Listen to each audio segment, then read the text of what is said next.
Hi, good day my dear grade 11 students. How are you today? So I'm hoping that all of you are doing fine and still safe. Okay, so for today we're going to discuss about addition of functions.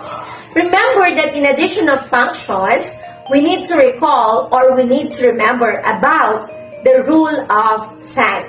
Aside from that, when we say addition of function, we're in the form of f plus g of x, that is equivalent into f of x plus g of x. Okay class, so let us have some example on how you are going to add function.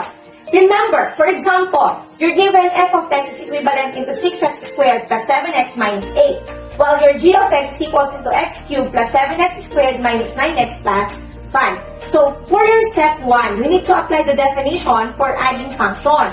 Wherein, we have here f plus g of x. So, this is equivalent, of course, into f of x plus g of x. So, that is your step 1.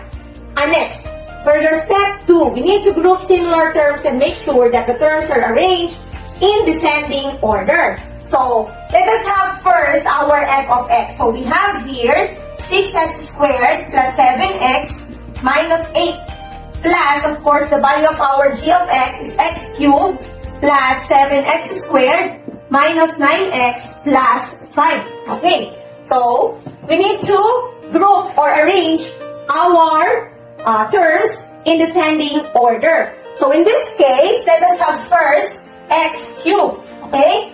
From highest exponent to lowest exponent. So we have x cubed plus, of course, you have 6x squared plus 7x squared. To be followed by positive 7x minus 9x. And then we have negative 8 plus positive 5. And then let us have the perform or combine all the similar terms. So we have here x cubed, just bring it down, since we don't have any similar terms. Then we have here 6x squared plus 7x squared. Application of the rule of sign, so we have positive 13x squared. Since we're going to add 6 and 7, so you have 13. Both are positive, so this will become positive.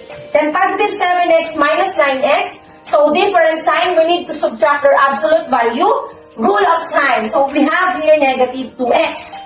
And then, negative 8 plus 5, application again of the rule of sign. So we have here negative 3. So therefore, our final answer, f plus g of x, is equivalent into x cubed plus 13x squared minus 2x minus 3.